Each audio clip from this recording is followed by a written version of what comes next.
Hey everyone, welcome back to the channel. Today, I've got a story that defies belief and highlights the dark underbelly of the 1980s drug scene in Detroit. We are diving into the life of Richard Wershe Jr., better known as White Boy Rick. At just 14 years old, Rick Wershe was drawn into the world of law enforcement and crime. His father, Richard Wershe Sr., was already involved in some shady dealings and introduced young Rick to the FBI. The FBI saw potential in Rick and used him as an informant to infiltrate dangerous drug organizations.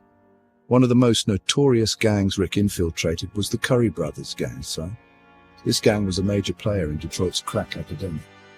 In a twist of fate, Rick was shot in the stomach during his time with the gang. He claims it was an accident, but some sources suggest it might have been intentional. Despite working with the FBI, Rick couldn't resist the lure of the drug trade.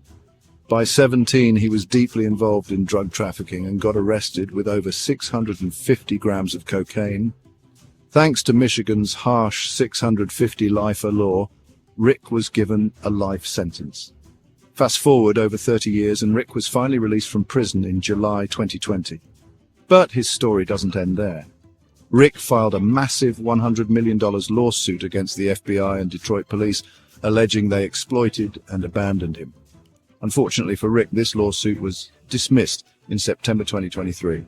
Since his release, Rick has focused on rebuilding his life and speaking out against harsh sentencing laws. He's shared his struggles of reintegrating into society after decades behind bars. Rick's story has caught the attention of Hollywood and the music industry. You might have seen the movie White Boy Rick or heard Kid Rock's song Back from the Dead. But Rick himself disputes the accuracy of these portrayals. One of the most dramatic chapters in Rick's story is his involvement in Operation Backbone. This high-profile sting operation exposed corruption within the Detroit Police Department. Rick maintains he was a victim of the system, and his cooperation with law enforcement ultimately hurt him more than it helped. I even tried contacting Rick, and he expressed a desire to review this script before publication. He remains a controversial figure, forever entangled in the myths and truths of his extraordinary life. So, what do you think? Is White Boy Rick a victim of the system, or did he make his own fate? Let me know in the comments below. Don't forget to like, subscribe, and hit that notification bell for more true crime stories. Until next time, stay curious and stay safe.